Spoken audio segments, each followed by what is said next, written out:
We're now about to commence the plenary session, which will set the stage for the discussions and deliberations to follow. It will provide insights into India's rapid economic ascent over the last decade and its expected future growth trajectory, as well as its evolution as a global trading and investing partner. The panel will delve into the positive spillover effects of India's growth and its integration into global value chains, particularly its impact on neighboring countries like Sri Lanka. Before we begin, I'd like to mention that unfortunately, Dr. Shamika Ravi could not join us here today due to unavoidable circumstances.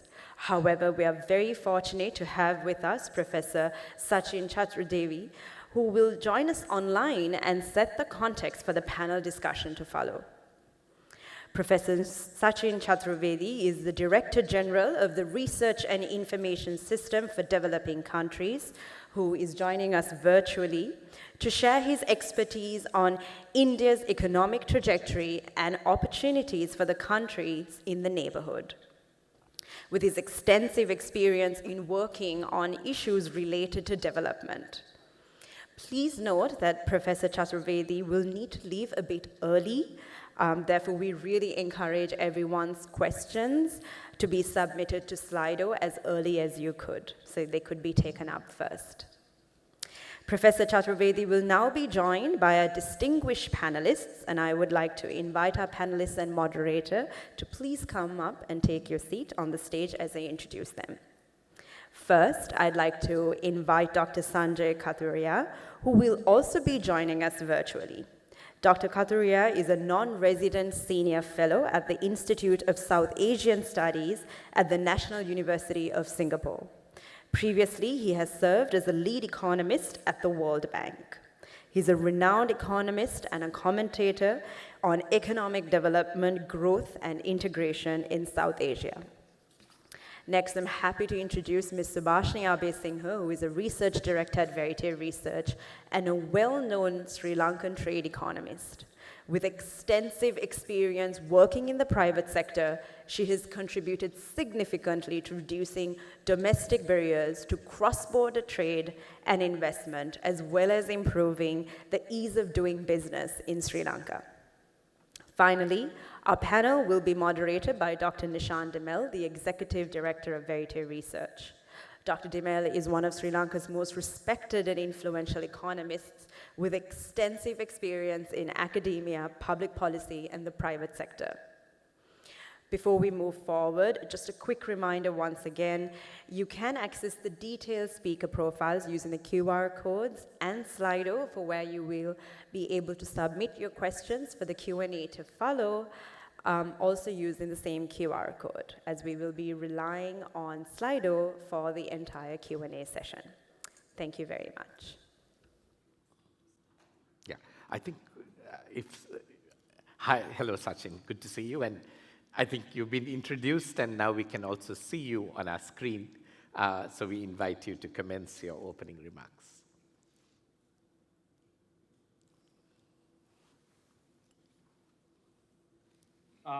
Thanks for inviting me, and good that Shamika approached, and I readily agreed, though I have stepped out of another meeting, but I keenly look forward to continue this dialogue later, Dr. Nishan Demel, with you and with your extremely profound organization that you are leading. I'm so glad to see Dr. Sanjay Kathuria here on screen, and also excited to share a couple of ideas which at RIS we have been working, particularly in terms of regional integration that we look at. It was very substantive inaugural session that I heard just now, our Deputy High Commissioner, Dr. Pandey, and also His Excellency, the Deputy Foreign Minister, Mr. Arun Hemachandra. They have laid out the broad contours of our partnership. They have laid out the way Sri Lankan economy has bounced back with positive energy, trying to bring in the broad macroeconomic stability that is required for a country that has struggled so much with with the kind of debt situation that was there.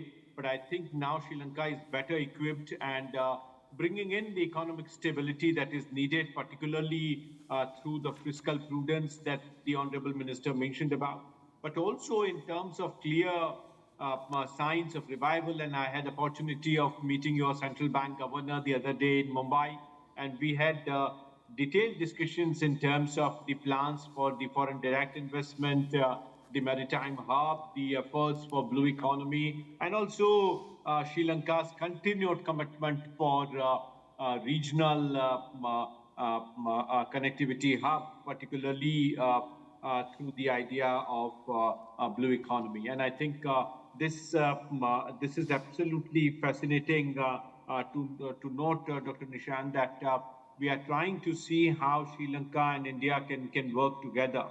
The title of the conference focusing on riding the Indian wave. There are 2-3 points that I want to mention at the outset. And this is more about the larger fascination economists have with economic growth. And somehow the numbers and our provisions for that, our commitment for that brings in greater focus on that. But I think what India is also trying to evolve, and that's where, Dr. Nishan, I think it would be important for us to factor in, and I'm sure Dr. Sanjay would take that further, is in terms of the new development paradigm that India is taking forward. Paradigm that is to bring in greater component of our economic growth, to make it more inclusive, to bring in more people included in this. Of course, as Minister mentioned, to bring in economic democracy that is needed, and to see that it is wedded in the idea of good governance. So that, I think, is extremely important growth process. It was through these measures that we could overcome even extreme crisis like COVID and the subsequent recession in the global markets. We could do that because we single-mindedly focused on the idea of digitalization, turning more and more dimensions of our engagement with digital payment architecture. For last 7 years, I am on the board of the Central Bank of India, the Reserve Bank of India. And at the RBI, I am leading the vertical on IT policies. And this is where the payment architecture comes in. And this is what, Dr. Nishant, we have seen in terms of bringing in far greater returns to make the economic growth process more inclusive. India's commitment for digital public infrastructure, DPI, which we also took forward with our effort through the G20 presidency of India, and then subsequent follow-up through India's development cooperation model development partnership with fellow developing countries of the global south. We have tried to see that India's economic growth and world's fastest growing economy right in neighborhood for Sri Lanka is also benefited in terms of how digital public infrastructure is going to go forward. It is also pertinent at this point to bring forward the idea of multimodal connectivity. And this multimodal connectivity through land, railway tracks, maritime connectivity, digital connectivity, financial payments connectivity are other areas where we have tried to bring in greater coherence. And this is where, Dr. Nishan, I feel it's important for us to see the Indian waves, not just from the numbers, growth numbers, but also what is going behind them, how India is innovating at the institutional level, what new institutions are coming in, how state governments are performing, and in what way state governments are trying to restructure the way state level statistics is being collected, in what way district level statistics is to be collected. So there's one component which is more academic in terms of this growth process, but there is also the practical aspect of which is coming in with greater participation of our industry, greater financing efforts by government, and also trying to bring in successful models from 1 or 2 states in southern India of the self-help groups of women, and how those self-help groups are actually bringing in greater coherence across. The farmer producer organizations, FPOs, the idea of pushing in cooperatives are 3 other areas in which rural revitalization strategy is working. It's agriculture growth that is providing the deeper momentum that the overall growth process needs. Now we need to get into the value addition part of it. Fortunately, with PLI, we have got that impetus in the manufacturing sector. More has to come in with greater dimensions of our engagement. And that's where, Dr. Nishant, it's also important for us to bring forward another facet of our industrial economic policy is to connect 4 dimensions of our engagement: trade, investment, technology, and finance. Trade, investment, technology, and finance, and their interlinkages, how they are intertwined, and in what way we can bring in this intertwining in terms of the strategy that we need to go forward. We are going through a very difficult global scenario. And in that, our task in terms of continuously accelerating India's exports, trying to see how the new trade scenario is going to work out. At this point, 72% of the global trade is in parts and components. How we become part and parcel of the value chains that are coming up. India's efforts through Quad and India's efforts through IMAC, India, Middle East, Europe Economic Corridor. Our policies of Act East have provided enough bandwidth to evolve these linkages, but major challenges in terms of sectors and be going forward. And from that point of view, we find that economic resilience that was required in terms of bringing in is adequately re-emphasized in terms of infrastructure expenditure. For last 6 budgets, India's budgetary allocation for capital expenditure has consistently gone up. And this is the reason why NAPFID and other institutions, national infrastructure projects have come up, and initiatives like PM Gati Shakti, which are for multimodal connectivity, are providing the necessary support. Honorable Minister today morning also mentioned about the tax reforms that Sri Lanka has proposed. I think India's own commitment in terms of getting GST and necessary changes in the logistics have made container cargo movements far more simpler and easier.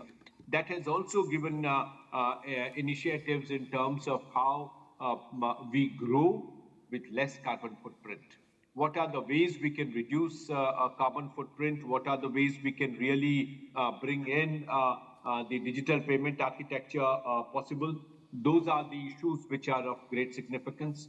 India-Sri Lanka partnership, I think, is extremely important. Sri Lanka is India's largest trading partner in the SAARC region. India's trade and investment linkages are quite deep in terms of not only the numbers, but also in terms of our institutions, particularly for SPS and TBT.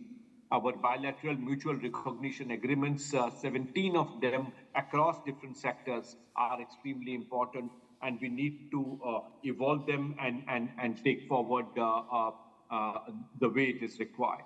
India's partnership with Africa and also with ASEAN probably may also be leveraged by Sri Lanka. The container cargo movements that are there, the ideas in terms of our deeper economic integration through EDCA would give in the necessary dimensions that are needed.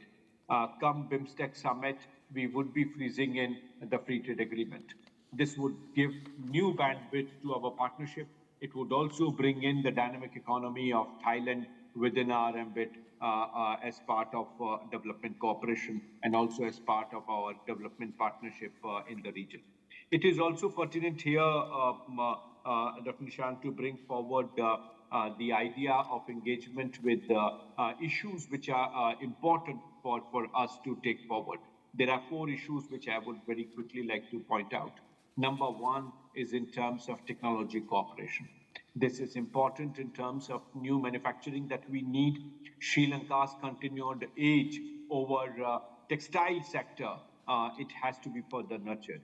The quality of cotton that India is producing, India's new agreement with the United States, particularly bringing in and opening up some of our sectors, would open up many new opportunities where India may not be able to supply.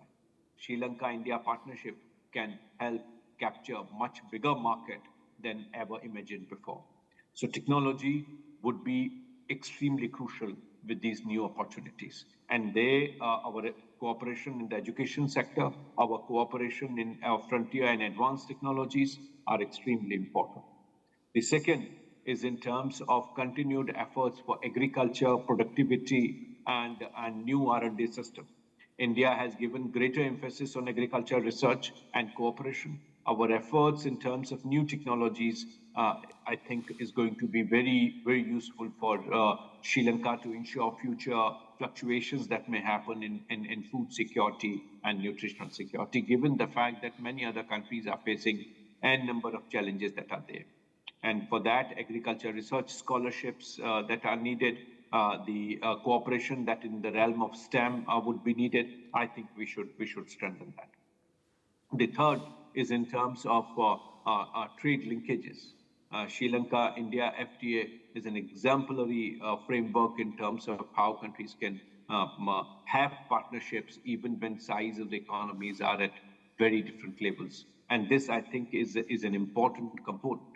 The fourth and the last is in terms of what I mentioned earlier, is in terms of institutions. What institutional lessons we can learn from each other, what are the ways that we can partner and we can take that forward to bring in greater peace in the region, the idea of mutual and holistic advancement for security and growth across regions in Mahasagar, that vision that comes in, peace is extremely important. Peace brings in prosperity. Peace also brings in new prospects for economic growth and integration. And this is where India-Sri Lanka partnership is extremely important for Indo-Pacific.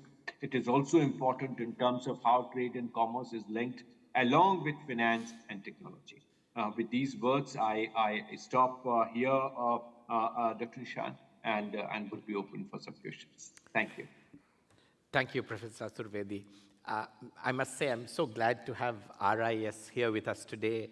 My own relationship with RIS, you will know, Sachin from Nagesh Kumar, goes back almost 30 years. So it's great to have RIS and Verité engaged in this conversation. I think we wanted to ask you questions first because you have to leave earlier.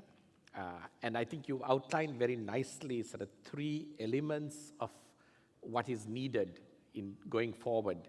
The technology cooperation, and I would say that involves technology transition as well. Agriculture productivity, which is part of the technology transition, and institutions or structures that foster peace and security in the region. You know, one of the questions I think we have asked ourselves internally is we can see the benefits or potential for Sri Lanka in connecting with India. Can India see the benefits and potential for India, or how does India value connecting with Sri Lanka?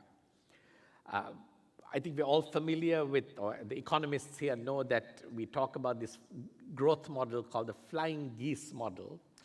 And we have seen, especially demonstrated in East Asia, that countries that are taking a leadership in growth tend to draw other countries into their slipstream of growth, right? So maybe and I'm going to ask you a couple of other questions soon, but just to reflect a little bit on how India's own sensibility about the neighborhood partnerships may have evolved in the last, say, 10 years, and how you see that getting applied to thinking about India and Sri Lanka partnership. It's a slightly tough question, but just wanted to ask you. No, thank you. Thanks, Dr. Nishan. I'm glad you reminded of this old connect with RIS, and we would be very happy to re-strengthen this partnership. And today we have moved in that direction. A peaceful Sri Lanka, a prosperous Sri Lanka, is a great asset for India. And I think this very much is articulated through Prime Minister Modi's visit that is coming up in near future on 5th, as Honorable Minister mentioned. But it is also important for us to see that the neighborhood first is extremely important. So economic gains are not the only issues which are there. If Sri Lanka is economically strong, India would be secure. And that part, I think, would also be important for our trade and economic linkages. It would also be important for two of our people of the two nations. So from that point of view, it is not the scale and India's interest, but I think possibility to have this partnership. You very rightly mentioned about the flying geese theory and reminded us of the value chains which I was talking of. And you can retain those geese to fly off by strengthening the comparative advantage of countries, which is so crucial in terms of how we can do that. Sri Lanka's efforts in terms of product differentiation, which we see in the tea sector and in other agriculture items, I think are strengthening the prospects for our cooperation. So I think India, through the neighborhood first policy, is extremely keen and committed in terms of seeing secured, prosperous Sri Lanka. Thank you. Maybe I will ask one more question because I know that your time is probably up almost. So there are other questions that are coming on the chat that wants kind of practical answers, right? We've talked about this before. What are we going to do? We are going to put Subhashini and others more in the spot on those kinds of questions. But for you, you mentioned, Professor Chaturvedi, about the comparative advantage. So just because this is a mixed audience, I want to say economists think that even if a country has an absolute advantage, an absolutely higher capacity and productivity in producing everything, it's still beneficial to trade because we have this concept of comparative advantage, that the relative capacity of another country to produce something is still higher, and trade comes as a, even if you have an absolute advantage, you want to trade. So the question, I think, in thinking about the Sri Lanka-India partnership is, where is Sri Lanka likely to have a comparative advantage, even if Sri Lanka doesn't have an absolute advantage? And I just want to, reflecting on the remarks of the Deputy High Commissioner as well, on India's growth in manufacturing. And as a place for, I think the Prime Minister of India also has taken the word that India wants to be the manufacturing hub in the world. That does leave open the question of services, where Sri Lanka seems to have developed more and more. 60% of our economy is in services. And just maybe a quick reflection from you on where you see the complementarity, right? Of course, Subhashini and others will talk about connectivity, logistics, ports, etc. But I think leaving that aside, I want to focus on the macro side of the opportunity and maybe get your thoughts before you need to leave on where the comparative advantage can be for Sri Lanka and where the complementarity is, given India's trajectory and thinking currently. And you, of course, emphasize the really importance of security, peace in the neighborhood. But in addition to that, with regard to trade, what sectoral opportunity you might see to be greater? Dr. Nishan, there are three dimensions which I think are important for us to appreciate. First and foremost, I think when we talk of comparative advantage, there are possibilities, as I said earlier, of value chains coming up, be that in the textile sector or many other areas that have already been identified in the food sector, where we can do further value additions and take that forward. So from that point of view, the raw material that is coming in, the value addition that is coming in, the packaging and further exports that are coming in, Sri Lanka has a distinct advantage in many areas, and this should be leveraged. The second point, which I think is important in terms of reducing the transaction costs when multiple modalities are changing for the kind of cargo movement that we are seeing. India's efforts through the port-led development, as you might have noticed, Prime Minister Modi has identified 41 ports in India to grow. This may give an impression that the relevant value of Sri Lankan ports for India may go down, and people may think that this is not going to help bilateral relationship.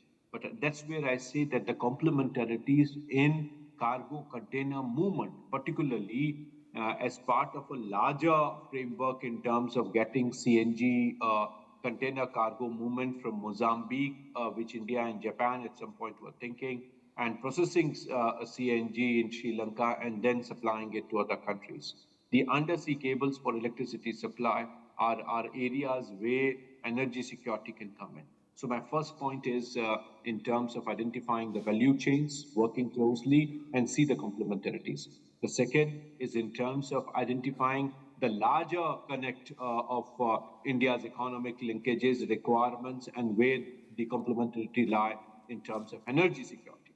The third and the last is in terms of identifying the necessary financing mechanisms. The way India is financing infrastructure, the new mechanisms that have come in, Sri Lanka may have to sort of wait for larger international institutions and the squeezing of funds that is happening. I think Sri Lanka should become part of the Gati Shakti larger projects that are coming in and see the infrastructure complementarities that are there. In today's world, Dr. Nishan, as you would agree, it's not just production alone. It is the cost at which we are producing, and it is at the cost where we are taking it to the market. So if that is not happening, if that is taking time, then you reduce the scope for being competitive. So how Sri Lanka can actually leverage that would determine the trajectory for business competitiveness and, of course, for our bilateral partnership. Thank you, Professor Chaturvedi. I think you have to go, but you're please welcome to stay if you have a few more minutes. I think Professor Chaturvedi has outlined for us a real sort of structured vision in trade, in investment, in technology. And the last element actually that he emphasized in finance, Subhashini, we haven't talked enough about, right? So there is some real opportunity in the area of finance as well, of what Sri Lanka can provide, the services that Sri Lanka can provide that can look to the future. So maybe I want to bring, if Sanjay Kasturia is in on the call and if he's joined, and I just want to check whether he has, but maybe till he joins, Subhashini, do you want to react to anything Professor Chaturvedi has said in his opening remarks today?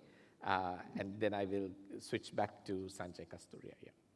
No, I think it's very important for us. What Professor Chaturvedi said basically highlights that the progress in certain areas that India has made and the lessons Sri Lanka can learn from that. And because it is a very large country that is trying to overcome a lot of red tape, a lot of bottlenecks by adopting technology.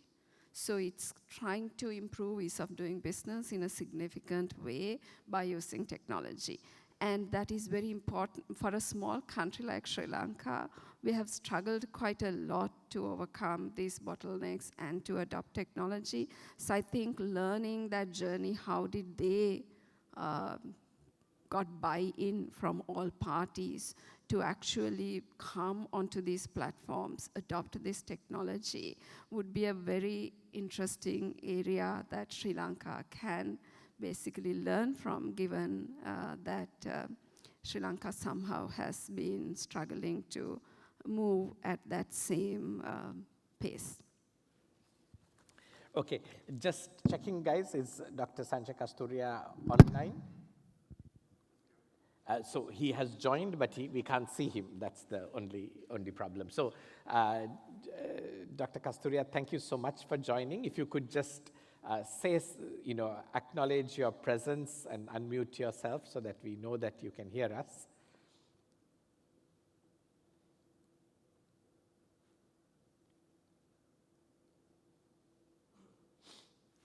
I think I'm going to go to Subhashini and come to Sanjay. Subhashini, okay. I'm going to ask you, sort of getting to more brass tacks, and I'm going to also see what people are asking on the Slido deck, just to make sure. Now, one of the angles that you have been talking about as a real opportunity, and I mentioned it earlier, is location, location, and connectivity also, right? For boosting Sri Lanka's exports and the opportunity for investment into Sri Lanka. Can you unpack that for us a little bit? So even the pictures that you see here kind of give you an image. It's potentially a rocket, but also a container ship that's riding the waves of India. Why is the location special? And I want to modify this question a little bit. We hear and we know that Prime Minister Modi is building lots of ports in India. For a long time, we used to say at Verité's events, do you know what the largest port of India is? And the answer would be Colombo, right? And that was true, and is still probably true. But this is something that Indian ports are looking to compete away. But what I heard from Professor Chaturvedi was important. He said, look, we mustn't focus simply on the competition of Sri Lanka, Indian ports and Sri Lanka, but also the complementarity. So this is not just a competition story or a zero-sum story that India's gain is Sri Lanka's loss or vice versa, but there's potential complementarity in the logistics where there is a win-win opportunity. So I want you to try and help us understand why we can think of this in a complementarity perspective, and what the opportunity is, the way you would unpack it. Yeah. So first, let me tell you why basically Sri Lanka has to give a lot more emphasis and focus on our location advantage. And when I say location advantage, it is, of course, two-way advantage. One is we are, of course, located near the busiest major shipping lanes in the world. But the next is our proximity to the one of the largest and fastest growing economies. So why is this so important for Sri Lanka? We are in competition, whether it is exports or whether it's investments, and we are competing with many countries in the region who has more labor than us, more land than us, have larger markets than us, all of which are very attractive factors when it comes to export-oriented investments or being globally competitive. And in that context, what makes us different, what is our competitive edge, is really our location advantage. That is what helps us basically stand out among the other countries, and that is one of our greatest competitive advantages, which we have unfortunately not sufficiently paid attention to and sufficiently focused in terms of bigger picture. We've looked at promoting logistics services, promoting port services, but not the location as a big competitive advantage to boost countries' exports and investments. The second is, right now, why it is more important. It's simply because we are in at a moment where, unlike ever before, foreign firms across the world are trying to connect with India and seeking opportunities in India. And at the same time, Indian firms are looking to connect with the world. And this is where the location of Sri Lanka becomes very important. Like Professor Chaturvedi said, this is basically an expansion of potential customer base for Sri Lanka. It's a matter of how do you tap into this potential? How can you complement, exactly the right word to use, to say, how can we provide that connectivity to increase the potential of global firms connecting of India, succeeding in India. And at the same time, how can we provide the kind of services, the products that will help Indian firms that is looking outside succeed in their ventures. That is our competitive advantage, and that is our competitive edge, which unfortunately we have not tapped into. The third one, obviously, is how can you leverage proximity to get Sri Lankan firms into the Indian market?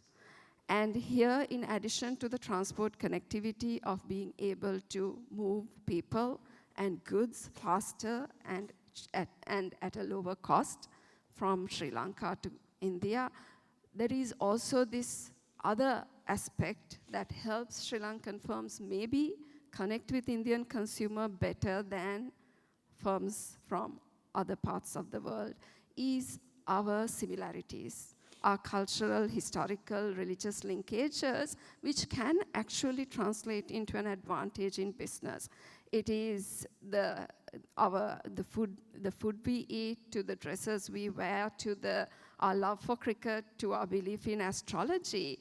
All of these similarities actually should help Sri Lankan firms to package their products, to package their services, and connect with their consumer better compared to firms from elsewhere. And these are some of the factors that really Sri Lanka needs to be focusing on, and especially, these global firms that are coming to our neighborhood. How can you put Sri Lanka also in their area of interest? How can we convince them, oh, we are here already in India? Coming from Canada, America, Europe, all the way to Sri Lanka is long distance, a lot of time, cost. But now that I'm in India, coming to Sri Lanka takes less time, less cost. But Sri Lanka needs to be very proactive to say, how can we make sure, how can we offer that value to what they want to do in South Asia, to say, come to Sri Lanka, and actually you will not regret it. It will be to your benefit. It is the same for us to go to India to meet any of these companies that are located in India. That the fact that the world wants to be in India gives access for Sri Lanka to all of these global firms, which is an untapped potential. Subhashini? Can you hear me? Yes, Dr. Kasturiya, thank you so much for joining. I'm going to come back to you with a question. I'm going to leave Subhashini with the Slido questions to look at and see which ones you want to address, and I'll come back to you. Sanjay, I want to ask you a question that connects some of the questions here. So there is obviously, rightfully, in Sri Lanka, a little bit of uncertainty and impatience. We have talked about India-Sri Lanka partnership for a long time. We signed a free trade agreement. I was part of that office of the President's advisor when we did that in the early 2000s. And we haven't, fully unleashed or tapped into the opportunities, even though we've been thinking about it for a while. So this question about moving from vision to practical action, actually the Deputy Minister also ended his talk saying, may the insights we share today pave the way for action in the days ahead. And you've been a great champion of this opportunity, of this partnership, Sanjay. Can you think of some practical steps that India can take, that Sri Lanka can take, to unlock the potential of the partnership? So moving from there's an opportunity, there's a vision, to here are some particular actions we can take, and maybe we'll also switch to Subhashini after that, to unlock the opportunity in a practical way going forward. Sure. Yeah, and thank you for inviting me. Sorry, my internet, I'm in another conference, so... Thank you so much for joining us, yes. Yeah, sure. So, so it's great to be here with all of my friends in Sri Lanka. So if I can preface my direct answer with a little more detail on the why of India, if you will allow me. Yes, please. So I think, there is a larger story of India, the growth story, the fastest growing economy in the world and so on. But there is also a sub-story there, which is the 5 states of southern India, which is a very natural market for Sri Lanka to focus on. These are the Andhra Pradesh, Karnataka, Kerala, Tamil Nadu, and Telangana. Their share in India's GDP has gone up. It's relentlessly going up. It's gone up by 1.5 percentage points over the last 7 or 8 years. Now it's over 30%. At the same time as their share in the population has gone down, right, over the same period. So we're talking here a market of 265 million people with almost $1 trillion of GDP in these 5 southern states, right? So it's the supplier of goods and services, tourism, port business, and so on, and FDI. So all of that, right? So I think Sri Lanka should see this massive Indian market as an opportunity, and certainly not as a threat, as sometimes negotiations on the DIPA, the SEPA, and so on, the 𝐿TCA, have stalled for many different reasons, but sometimes because particular businesses feel that that they will be completely wiped out or overridden by the Indian sector, both goods and services. So I do want to say that Sri Lanka should embrace openness, right? It's a very small economy, and it sounds very strange to say it's a small and non-open economy, right? I looked at the numbers, latest numbers. We, as all of us know, the trade to GDP ratio was 89%, almost 90% in 2000. Today, in 2023, it was 43%. So this is, to my mind, this is unprecedented in the annals of a modern small economy. I do not know any such counterpart story, right? So I think the sort of being a little bit bolder and so embracing the growth, a small economy needs to do that. And there are so many advantages that Sri Lanka has, as has been pointed out earlier, where it can actually take advantage of where it is. And as Subhasini started talking about location. Okay, so let me just then come to a few very specific points about what Sri Lanka can do and what India can do, right? So first point on what Sri Lanka can do is embrace the deeper FTA with India, right? We know it has not really moved for many years now. There's been talk of and it's been called many different names, but it has stalled for different reasons. So, and this deeper FTA should include greater chapters. It should, talk about services. It should talk about specific skills and so on. But the deepening has to be done, right? The second thing I would say is the using the really deep linkage between trade and FDI, right? So, they go hand in hand. And here, I do want to have a shout out to my colleague and friend Ravi Yatawara, who worked with us very closely in the World Bank on one of our reports on regional investment pioneers in South Asia, where we used a lot of India, Sri Lanka, and Sri Lanka, India case studies on that. So quoting FDI from India, where information is a huge bottleneck for FDI. And there are, one doesn't have to sort of use expensive export promotion or FDI promotion. We have shown in that work with Ravi that there are sensible ways, practical and targeted and non-fiscal ways to quote FDI. So looking at Indian exporters already in Sri Lanka, they've already done the hard battle of the information gathering about Sri Lanka. So they're your first sort of target for converting exporters into investors. That's one. The second one on that is already there are many global firms with who are present in India, with large headquarters, say in Chennai or Mumbai and so on. Target those. They've already done part of the information work by coming into South Asia. Go to them. Again, it's a much easier task in fiscally as well as otherwise distance-wise to target those who are there. So because all of this is talking about the information cost of doing FDI. The third angle where Sri Lanka, I think, very well placed is pushing for South Asia to work together. Right? We know that there are a lot of unmet opportunities, in unexploited opportunities in South Asia, where India gains, Sri Lanka gains, every single country gains. Sri Lanka is a neutral party, as the only country in the world, I'm guessing, with an FTA with both India and Pakistan. It has an opportunity to negotiate and use its goods offices to,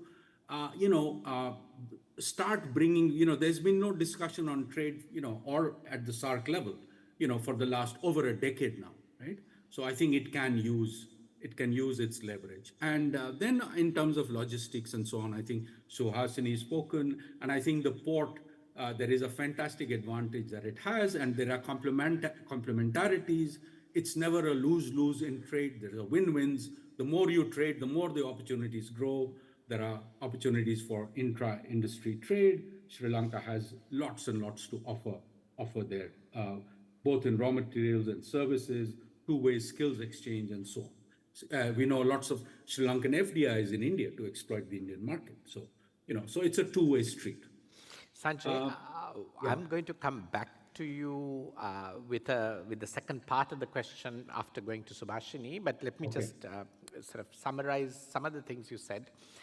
You say, Sri Lanka can focus on the proximate states of proximate India. So not just India is close, but 5 states of India are even closer, and this is a real focus in terms of opportunity. That investment and FDI, we've always looked to the Western firms and the globally richer countries to invest in Sri Lanka, but actually India is a source of FDI. It's something we have not tapped into or focused on. But very importantly, I think what Sanjay said is that investors look for information, and Sri Lanka is very closed in terms of not only trade now, but information. It's so hard.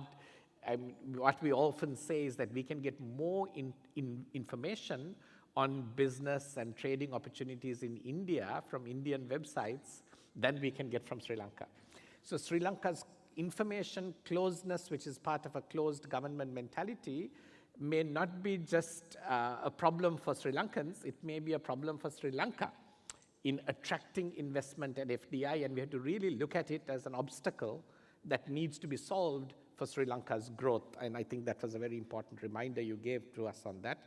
And then this very interesting thing you said, that Sri Lanka can be a gateway to better connect India with the rest of South Asia, because there are some complications in how India connects with its neighbors, and actually Sri Lanka has an advantage in that and can unlock that capacity as well.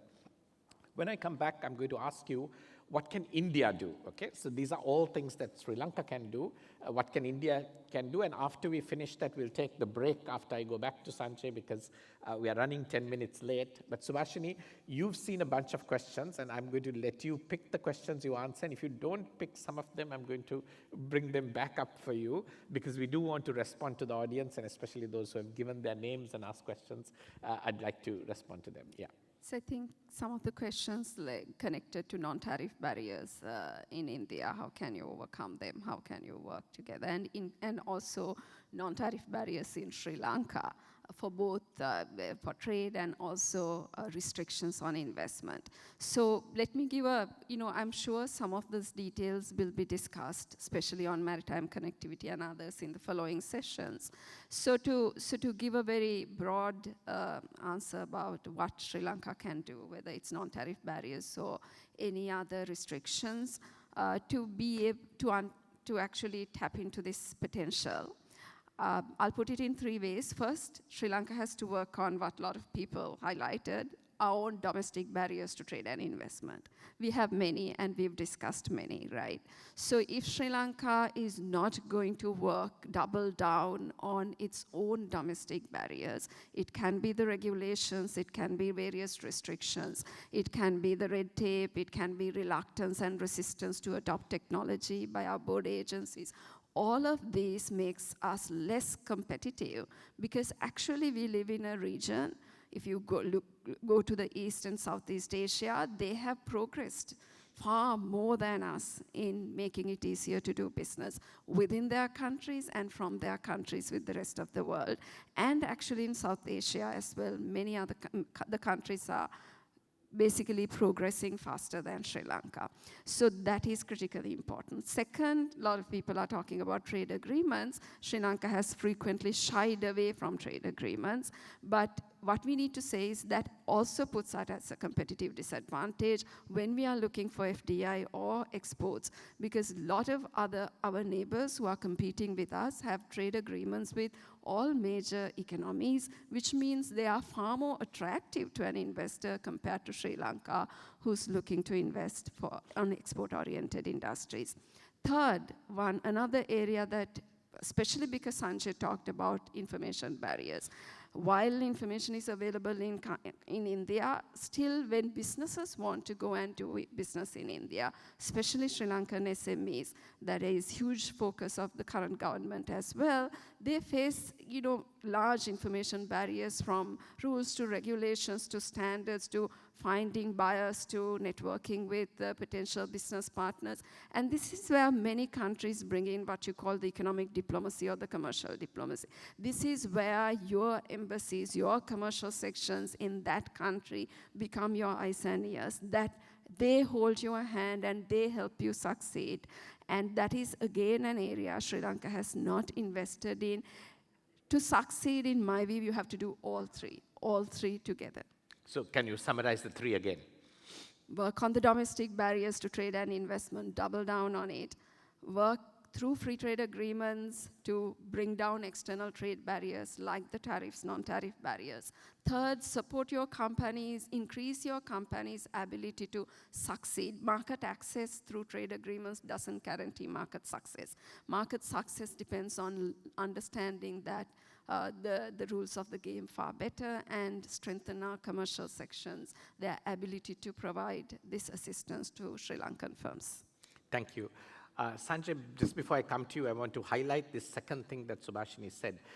I think Sri Lanka often talks about getting into a free trade agreement, but we need additional focus on what exactly we solve with a free trade agreement. It's not about that agreement per se, it's about the problems we solve. With India, the problems we need to solve include the mutual recognition of testing. So for instance, Sri Lanka has 0 tariffs to get food products into India, and it's highly popular. I think even Professor Chaturvedi mentioned about the capacity of the food industry.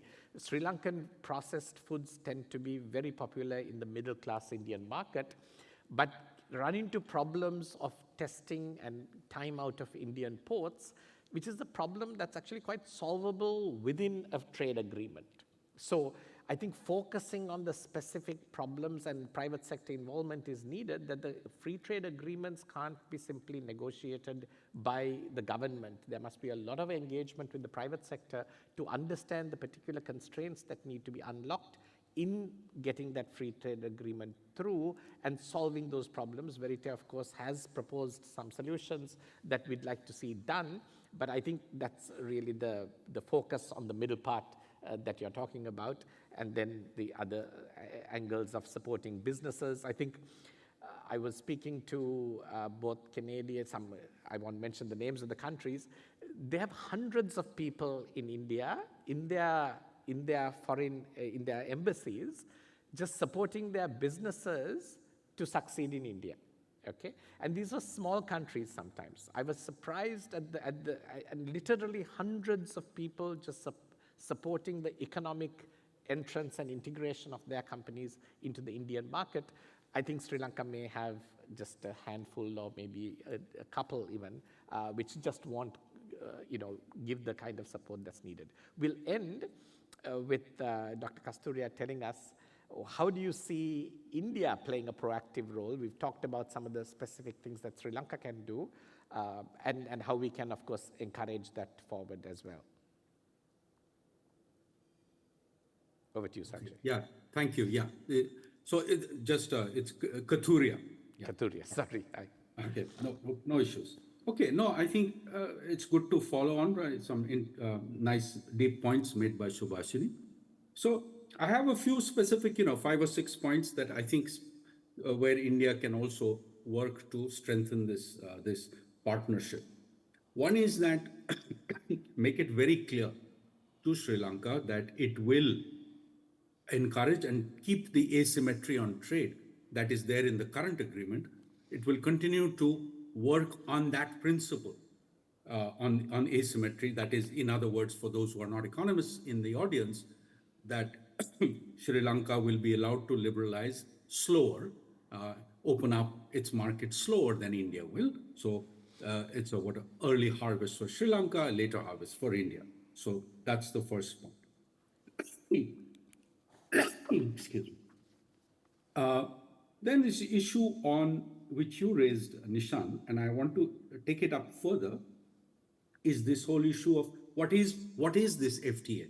What are the components of it, right? What you of course get market access on both sides, which is part of the liberalization, but also the streamlining of access. It's not just the tariffs, but how do you streamline the access? One way to do it is the lab testing, but it's important to get more and more mutual recognition agreements going, as Sachin said.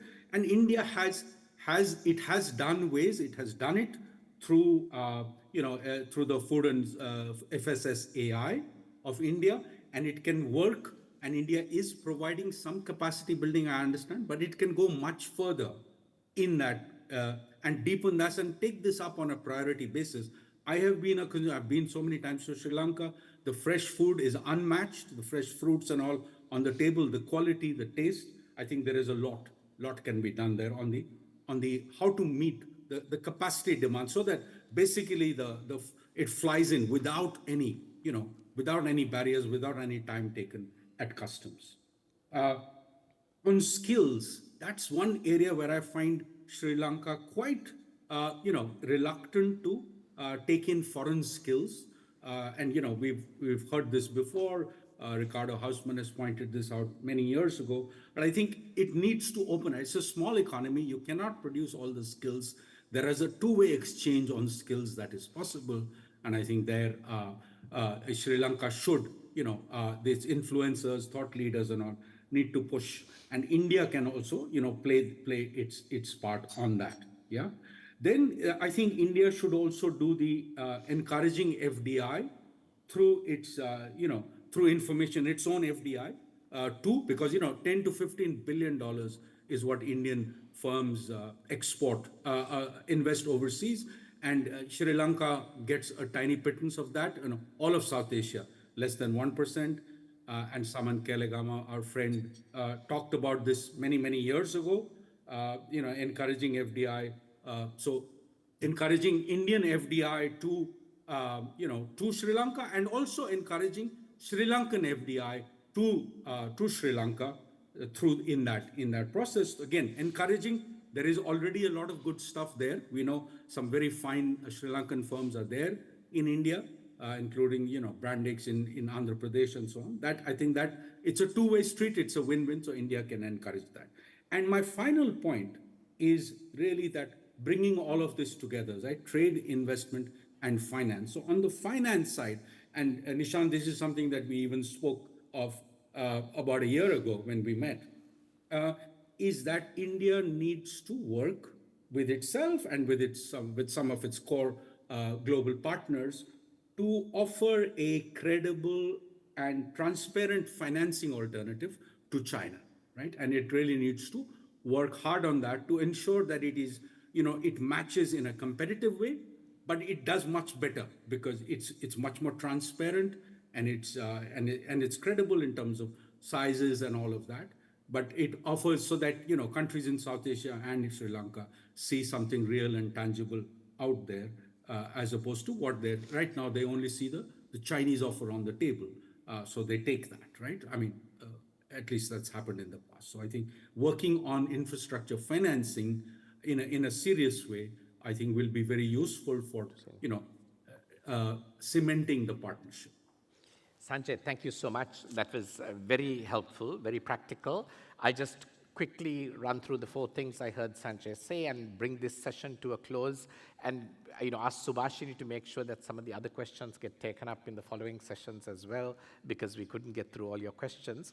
So I think you brought up things that we often don't talk about. India offering a transparent and credible alternative in terms of bilateral project financing, on which Sri Lanka has depended increasingly on 1 or 2 countries, or maybe China quite a lot, but that Sri Lanka has alternatives. Currently, Sri Lanka doesn't seem to think it has alternatives, and that's a really interesting thought of what India can do. And I think for us, most importantly, to think about the time out of port, mutual recognition agreements, and we've seen India having them with other countries, but not negotiated them with Sri Lanka. And I think one of the things I would argue is that we don't have to wait for the new version of ETCA. Some of these agreements can be done before a comprehensive trade agreement, and this is something where we need to agree and talk further. Sometimes everything is placed on the idea that when the next trade agreement comes, we'll do all these things, because India is worried that Sri Lanka may not agree to actually the other aspect that Sri Lanka wants, which is, or India wants, which is liberalization of service exports, which Sri Lanka is hesitating. But I think that ability to get some easy wins as a pathway to new trade agreement, rather than waiting for the trade agreement to deliver everything, may be quite important, and there are so many small things that can be done productively. I think the third thing that you said again that we think can be encouraged with negotiations with India is asymmetric conditions, right? That India sees Sri Lanka as the smaller partner, and effectively India has so little to lose, right? And we see even in our trade agreement with China, the asymmetry in the conditions, because it doesn't really matter, giving Sri Lanka a slight advantage on some of these conditions, because India is so big in comparison. It can afford to, in order to have other things. The last one, I think, talking about Sri Lanka liberalizing labor and trade on the services side, I think here Sri Lanka has a lot of resistance, and the one thought I want to leave you with is this, that I hear in the business circles of Sri Lanka a lot of talk about why we can actually import Indian labor for our tea estates, because the labor in tea estates is moving out, and we need the labor, and there's a lot of support for importing Indian labor. But when you talk about doctors and lawyers, there's enormous resistance.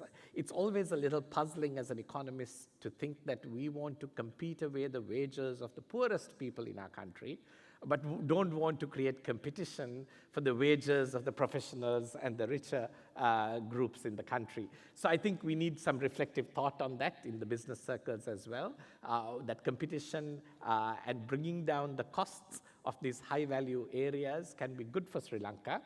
It can be, of course, controlled and measured out in some way. It doesn't have to be sort of open season. We all know that there has to be some process and transitional process in liberalization. But this is, I think, very important thoughts. Sanjay, thank you so much for bringing those to the fore and helping us in our deliberations and the whole audience in this deliberation as well. We'll take a break for 15 minutes, and Maho, you're going to probably introduce the break and release us.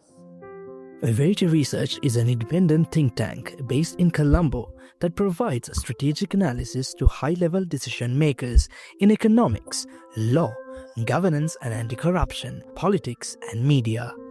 But our work goes beyond just research and analysis. We also develop innovative tools and platforms to promote transparency, accountability and good governance in the country.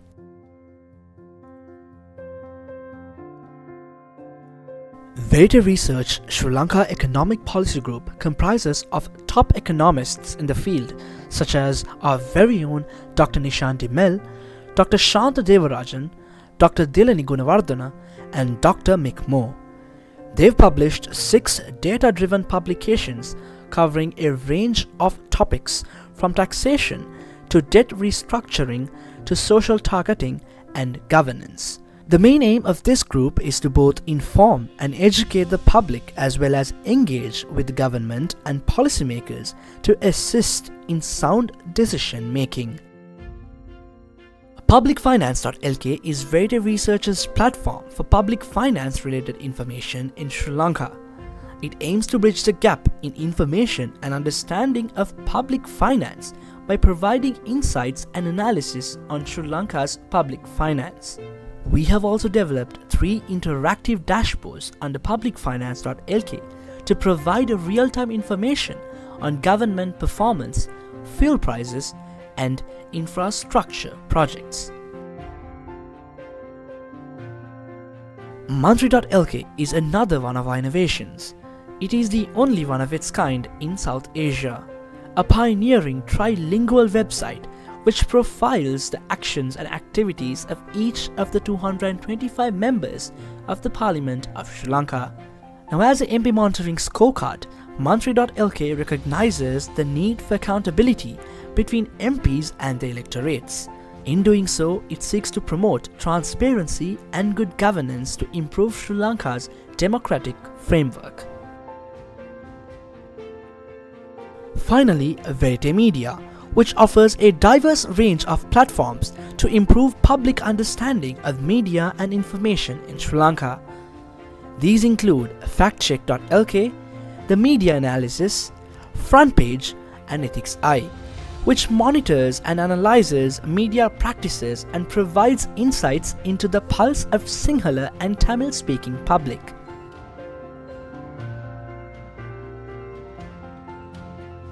At Verité Research, we believe that research and analysis are only a part of the solution.